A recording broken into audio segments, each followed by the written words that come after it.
Courage എന്ന A.G. ഗാർഡനറുടെ ഒരു എസ്സേയുമായി ബന്ധപ്പെട്ടാണ് നമ്മുടെ ഇന്നത്തെ discussion. In On Courage by A.G. Gardner, we have the theme of selflessness, courage, control, shame and individualism. ഇവിടെ നമുക്ക് നമ്മുടെ പ്രമേയം എന്താണ്, തീം എന്താണ്? നിസ്വാർത്ഥതയാണ്. സെൽഫ്ലെസ്നെസ് ഉണ്ട്, കറേജ് ഉണ്ട്, ധൈര്യമുണ്ട്, കൺട്രോൾ നിയന്ത്രണമുണ്ട്, ഷെയിം എന്നാൽ ലജ്ജയുമുണ്ട്, ആൻഡ് ഇൻഡിവിജ്വാലിസം വ്യക്തിവാദവുമുണ്ട്. ഇതെല്ലാം ഇതിനകത്ത് ചർച്ചാ വിഷയങ്ങളായി വരുന്നുണ്ട്. നമുക്കറിയാം ആൽഫ്രഡ് ജോർജ് ഗാർഡിനർ, അദ്ദേഹം 1865 ജനിച്ചു. 1946 ആണ് അദ്ദേഹത്തിന്റെ മരണം സംഭവിച്ചത്. ആൽഫ്രഡ് ജോർജ് ഗാർഡിനർ ഒരു പ്രശസ്ത ഇംഗ്ലീഷ് ജേർണലിസ്റ്റ് ആയിരുന്നു, എഡിറ്റർ ആയിരുന്നു, ഓതർ ആയിരുന്നു. His essays were written under the alias Alpha Daplo. ഒരുപാട് എസ്സേസ് ഉണ്ട്. ഇനി നമുക്ക് നമ്മുടെ ചർച്ചയിലേക്ക് വരാം. Taken from his Pebbles on the Shore collection, the reader realizes that അദ്ദേഹത്തിന്റെ ആ കളക്ഷന്റെ പേരൊന്നും ഓർത്തു വെക്കുന്നത് നല്ലതാണ്.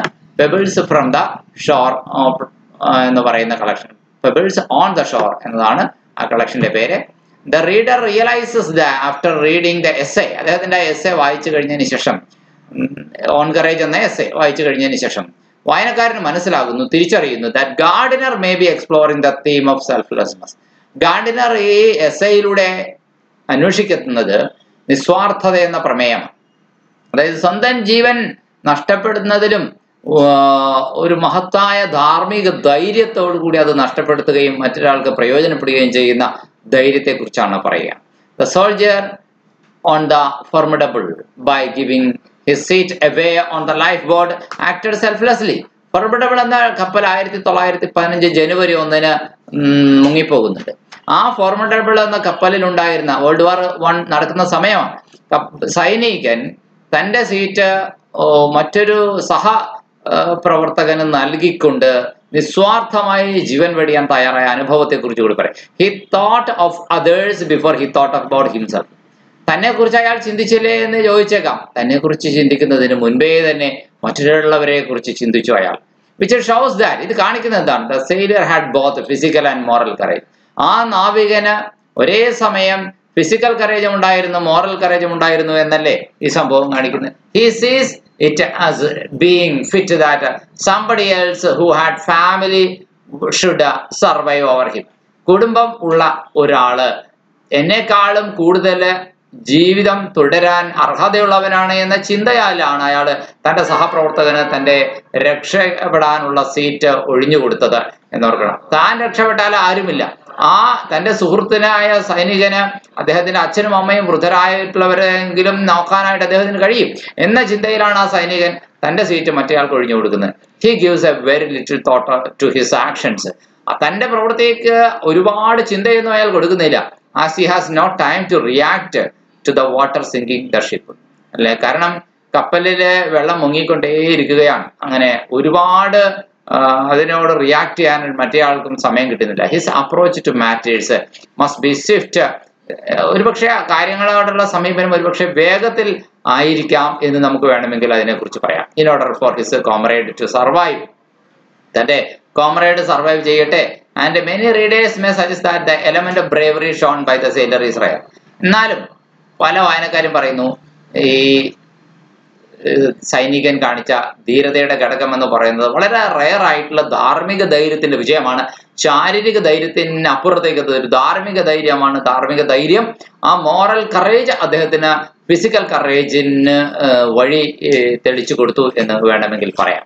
ഇനി മറ്റൊരു സംഭവം, ബെൽജിയത്തിലെ യുദ്ധ മുഖത്ത് ഉണ്ടായ ക്രിസ്മസ് ദിവസം വെടിനിർത്തൽ താൽക്കാലിക സന്ധി ഉണ്ടാക്കിയ ഒരു അനുഭവമാണ്. What is also interesting about the story is the fact that those who have fought in Belgium, though having courage, ധൈര്യം ഉണ്ടായിരുന്നു എങ്കിലും അവർ ധീരതയോട് പൊരുതുകയായിരുന്നു. അവിടെയാണ് മറ്റൊരു രസകരമായ അനുഭവ കഥ A.G. ഗാർഡിനർ പങ്കുവയ്ക്കുന്നത്. Gardiner sees it as being odd that, ഇത് വളരെ വിചിത്രമായി ഗാർഡിനർ നോക്കിക്കാണുന്നത്, അതായത് the day after Christmas fighting resumes between both sides. Okay, ക്രിസ്മസിന് ശേഷം, day after Christmas fighting resumes between both sides. ക്രിസ്മസിന് ശേഷമുള്ള ദിവസം രണ്ട് പക്ഷത്തും പോരാട്ടം തുടരുകയാണ്, ഫൈറ്റിംഗ് റെസ്യൂം ചെയ്യുകയാണ് എന്നാണ് ഈ ട്രൂസിന് ശേഷം. ട്രൂസ് എന്ന് പറഞ്ഞു കഴിഞ്ഞാൽ സന്ധിയാണ്, താൽക്കാലിക യുദ്ധവിരാമമാണ്. It is as though there is not respite from the control that the soldiers are under. ഒരുപക്ഷെ സോൾജേഴ്സ് എത്ര വികാര വിക്ഷോഭം കൊണ്ടാണ് യുദ്ധത്തിൽ പങ്കെടുക്കുന്നത് എന്നതിൽ നിന്നും വ്യത്യസ്തമായ നിയന്ത്രണമാണ് അവിടെ വന്നു ചേരുക ആ സന്ധിവേളയിൽ. The passage highlights the irony of soldiers displaying bravery in battle. യുദ്ധത്തിൽ ധീരത കാണിക്കുന്ന സൈനികരുടെ ഒരു വിരോധാഭാസമാണ്. പർട്ടിക്കുലർലി ഇൻ ബെൽജിയം, പ്രത്യേകിച്ചും ബെൽജിയത്തിലെ കഥയിൽ. Only to have the fighting ഇനിയും യുദ്ധം തുടരാൻ വേണ്ടിയിട്ട് fighting resume the day after Christmas. ക്രിസ്മസിന് ശേഷമുള്ള ദിവസം വീണ്ടും പോരാട്ടം തുടരാൻ വേണ്ടി മാത്രം തൽക്കാലം സന്ധി ഉണ്ടാക്കുന്നവർ. Gardiner finds it unusual that the brief Christmas truce, ഈ ഹ്രസ്വമായ താൽക്കാലിക യുദ്ധവിരാമം is followed by a resumption of hostilities. പിന്നെ തുടർന്നങ്ങോട്ട് എങ്ങനെയാണ് ശത്രുതയുടെ ഒരു തുടർച്ച പിന്നെ അങ്ങോട്ട് ഉണ്ടാവുകയാണ്. Despite the previous display of courage, തൊട്ടു മുമ്പ് ധീരത കാണിച്ച അതിനുശേഷം വീണ്ടും അവർ പഴയപടി പോവുകയാണ് യുദ്ധത്തിലേക്ക്. Here is a more detailed breakdown. പിന്നെ ഐറണി ഓഫ് ദ കറേജ്, അതാണ് നമ്മൾ നോക്കുന്നത്. Passage emphasizes the courage shown by soldiers. Passage ഇവിടെ എന്താണ് മുന്നിൽ കൊടുക്കുന്നത്?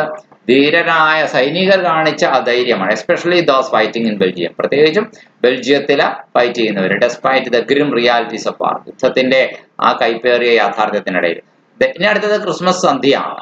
ക്രിസ്മസ് ട്രൂസ് ആണ്. The brief but significant truce, താൽക്കാലികം പക്ഷേ വളരെ പ്രധാനമായ ഒരു സന്ധി.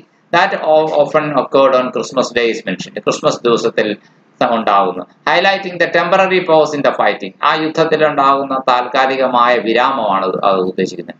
ഗാർഡിനേഴ്സ് ഒബ്സർവേഷൻ, ഗാർഡിനറുടെ നിരീക്ഷണം. Alfred George Gardiner, the author of the passage, observes that, ഈ പാസേജിന്റെ ഓഥർ എന്താണ് നിരീക്ഷിക്കുന്നത്? The resumption of fighting the day after Christmas is a jarring contrast to the bravery and temporary truce. ധീരതയുടെയും ഒരു താൽക്കാലിക സന്ധിയുടെയും ഇടയിലുള്ള ഒരു വൈരുദ്ധ്യത്തെ അദ്ദേഹം ചൂണ്ടിക്കാണിക്കുന്നത്. ദി ഓഡിറ്റി ഓഫ് റിസംഷൻ, എന്നിട്ട് വീണ്ടും ഒരു വിചിത്രതയുണ്ട്, വീണ്ടും യുദ്ധം തുടരുകയാണ്. Gardiner finds it unusual that the fighting would resume soon after the Christmas truce. Christmas സന്ധ്യയ്ക്ക് ശേഷം പോരാട്ടം തുടരുമെന്നുള്ളതാണ്. Questioning the continuation of the conflict despite the shared human experience and the brief pause in hostilities. അല്ലെ, അതായത് ശത്രുതയിലുണ്ടാവുന്ന താൽക്കാലിക വിരാമങ്ങളെ കുറിച്ച് കൂടി സൂചിപ്പിക്കുന്നു. Which may be the point that Gardner is making. When it comes to the matter of courage, an individual must decide. ധീരതയുടെ കാര്യം പറയുമ്പോൾ ഒരു വ്യക്തി തീരുമാനിക്കണം for themselves as to the courage course of action they are to take.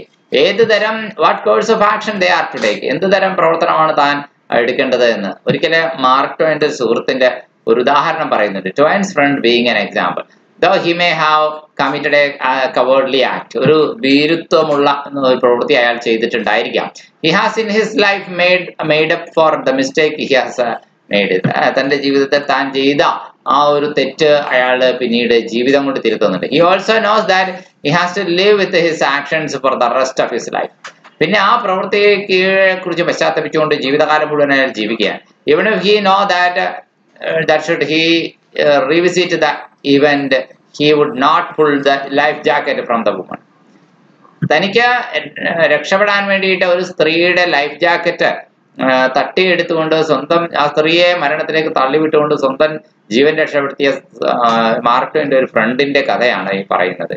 Mark Twain രേഖപ്പെടുത്തിയിരിക്കുന്ന ഈ കഥ ഇപ്പോൾ H Gardiner എടുത്ത് പറയുകയാണ്. അതായത് അയാൾ അന്നേരം ആ ഭീരുത്വം നിറഞ്ഞ പ്രവൃത്തി, ആ മോറൽ കറേജ് കാണിച്ചില്ല, ഭീരുത്വം നിറഞ്ഞ പ്രവൃത്തിയാണ് അദ്ദേഹം ചെയ്തത്. പക്ഷെ പിന്നീട് അദ്ദേഹത്തിന് ജീവിതകാലം മുഴുവൻ പശ്ചാത്തപിക്കേണ്ടി വന്നു. ഇനിയൊരു അവസരം കിട്ടുകയാണെങ്കിൽ ഞാൻ ഒരിക്കലും അങ്ങനെ ചെയ്യുക, എൻ്റെ കയ്യിൽ രക്ഷപ്പെടാൻ കിട്ടിയ അവസരം പോലും ഞാൻ ആ സ്ത്രീക്ക് കൊടുക്കും എന്ന് തന്നെയാണ് അയാൾ പറയുക. അങ്ങനെ പശ്ചാത്തലത്തോടെ തുടർന്നുള്ള ജീവിതം ജീവിക്കുന്ന മനുഷ്യന്റെ കഥ, മാർക്ക് ട്വൈൻ്റെ സുഹൃത്തിന്റെ കഥ.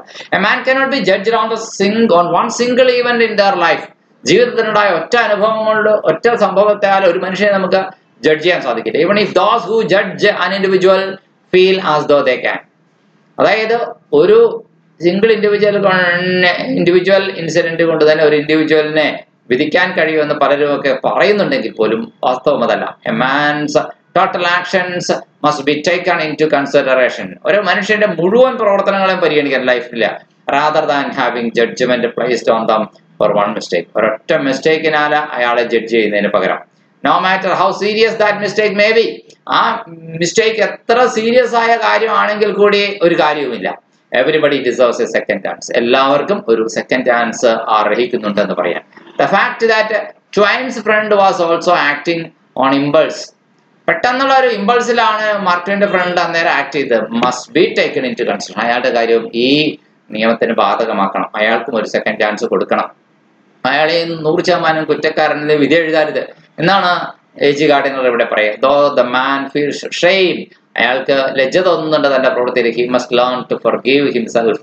പക്ഷേ തന്നോട് തന്നെ ക്ഷമിക്കാനായിട്ട് അയാൾ പഠിക്കണം. For what was an impulse, അത് ഒരു പെട്ടെന്നുള്ള വികാര വിക്ഷോഭമായിരുന്നു, ഇമ്പൾസ് ആയിരുന്നു എന്ന് കരുതണം.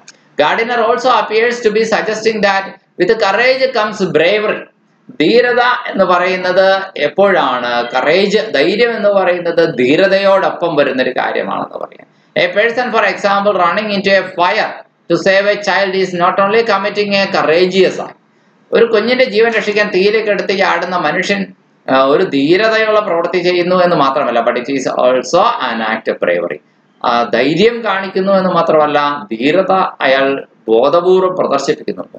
ധൈര്യമുള്ള പ്രവൃത്തി തന്നെ, പക്ഷെ അതിന് അയാൾ ഒരു മോറൽ കറേജ് കാണിക്കുക, അതാണ് ബ്രേവറി എന്ന്. Something that many people may think they would do. പല ആൾക്കാരും പറയും, ഞാനാണെങ്കിലും അങ്ങനെ തന്നെ ചെയ്യുമെന്നൊക്കെ പറയും. ബട്ട് ദ റിയാലിറ്റി ഈസ്, പക്ഷെ യാഥാർത്ഥ്യം എന്താണ്? should they be faced with the situation at first hand? അവർ ആദ്യമായിട്ട് ഇങ്ങനത്തെ അനുഭവം വരുമ്പോൾ അവരതിനെ എങ്ങനെ ഫേസ് ചെയ്യും എന്നതാണ് കാര്യം. They may not be so courageous or brave. അവരത്രയ്ക്ക് അങ്ങോട്ട് ധീരരോ അല്ലെങ്കിൽ ധൈര്യശാലികളോ ഒന്നും ആവണമെന്നില്ല ആ സിറ്റുവേഷൻ പറയുമ്പോൾ. വർത്തമാനം പറയുമ്പോൾ അങ്ങനെയൊക്കെ പറയുന്നവരാണെങ്കിൽ കൂടി. Courage also sets men aside from other men. ഒരു ചില ആൾക്കാരെ മറ്റു മനുഷ്യരിൽ നിന്ന് വ്യത്യസ്തരാക്കുന്നതും ധൈര്യം തന്നെയാണ്. Something which is clear to Gardiner when he hopes that he too would be courageous should circumstance dictate. It is the circumstance to prove whether Gardiner himself is a courageous person or not. A.G. Gardiner തന്നെ സ്വയം ഒരു ധീരനാണോ അല്ലയോ എന്ന് നിശ്ചയിക്കേണ്ടത് സാഹചര്യങ്ങളാണ്, തുടർന്നുള്ള സംഭവങ്ങളാണ്. However, the reader senses that for most men there would be an element of doubt in what actions they should take. എന്തായാലും വായനക്കാരൻ ഒരു കാര്യം തിരിച്ചറിയുന്നു, ഏത് പ്രവൃത്തികളാണ് താൻ അങ്ങനെയുള്ള സാഹചര്യത്തിൽ ചെയ്യേണ്ടത് എന്നതിനെ കുറിച്ച് ഒരു ഊഹം ഈ ലേഖനം വായിക്കുമ്പോൾ കിട്ടുന്നു. It is easy to speak of courage and bravery. ധീരതയെക്കുറിച്ചും ധൈര്യത്തെക്കുറിച്ചൊക്കെ പറയാൻ എളുപ്പമാണ്. But more difficult to actually act on one's impulse in a manner that might be considered courageous or brave. ഒരാളുടെ പെട്ടെന്നുള്ള ആ മനസ്സിലെ തോന്നലനുസരിച്ച് പ്രവർത്തിക്കാനുള്ള ഒരിതുണ്ടല്ലോ, അത് ധീരതയുള്ള രീതിയിലാകണമോ വേണ്ടയോ എന്നതിന് തീർച്ചയായിട്ടും അത് വളരെ പ്രധാനമാണ്. The sailor, for example, risked certain death in order to help somebody else. Certain death ആയിരുന്നു അയാളുടേത്, ഉറപ്പായ മരണമായിരുന്നു. ആ certain deathനെ അയാൾ എന്ത് ചെയ്തു, എന്താണ് സ്വീകരിച്ചുകൊണ്ട് അയാള് വേറെ ആളുടെ ജീവൻ രക്ഷിച്ചു. Somebody else in their life save it. This is an act that many might not commit themselves due to human instinct. ഇത് ഭൂരിഭാഗം പേര് ചെയ്യാത്തൊരു പ്രവൃത്തിയാണ്. Taking charge and self survival became paramount. എപ്പോഴും എന്താണ് മനുഷ്യന്റെ സഹജമായ ഇൻസ്റ്റിക്റ്റ് എന്ന് പറഞ്ഞത്, ഹ്യൂമൻ ഇൻസ്റ്റിക്റ്റ് എന്ന് പറയുന്നത് മറ്റൊന്നുമല്ല, സർവൈവലിന് വേണ്ടി തന്നെ തയ്യാറാക്കുക, താൻ അതിജീവിക്കുക എന്നതാണ്. It is difficult to judge a man when one has not walked in his shoes. ഒരു മനുഷ്യൻ അയാളുടെ ഷൂസിൽ സ്വന്തമായി ഇതുവരെ നടക്കാതെ അയാളെ ജഡ്ജ് ചെയ്യാൻ സാധിക്കില്ല. Mark Twain's friend may have acted impulsively. Mark ട്വെയിന്റെ ഫ്രണ്ടും പെട്ടെന്ന് ആ സ്ത്രീയുടെ ലൈഫ് ജാക്കറ്റ് തട്ടിയെടുത്തത് പെട്ടെന്ന് ഒരു ഇമ്പൾസിന്റെ പുറത്താണ്. Yet what would another person do if they were in his shoes? അയാളുടെ സ്ഥാനത്തായിരുന്നു വേറൊരു വ്യക്തിയെങ്കിൽ അയാൾ എന്ത് ചെയ്യുമായിരുന്നു? In reality everybody is an individual and will react differently to the circumstances that they might find themselves in. അങ്ങനെ യാഥാർത്ഥ്യത്തിൽ നോക്കുമ്പോൾ ഓരോ വ്യക്തിയും പ്രതികരിക്കുന്നത് എങ്ങനെയായിരിക്കും? ഡിഫറെന്റ് ആയിട്ടായിരിക്കും ടു ദ സർക്കംസ്റ്റാൻസസ്, സാഹചര്യങ്ങൾക്ക് അനുസരിച്ച്. That they might find themselves in. അവര് ആ സാഹചര്യത്തിൽ ആയി കഴിയുമ്പോൾ മാത്രമാണ് അത് എങ്ങനെയാണെന്ന് പറയാൻ കഴിയുക. Some people will show courage both physical and moral. ചില ആൾക്കാർ ശാരീരിക ധൈര്യവും ആർമിക ധൈര്യവും കാണിക്കും. while others will not be as giving as well naturally think only themselves. പക്ഷേ ചിലർക്ക് അത് കഴിയില്ല. ട്വൈൻ്റെ ഫ്രണ്ട് ചെയ്തതുപോലെ.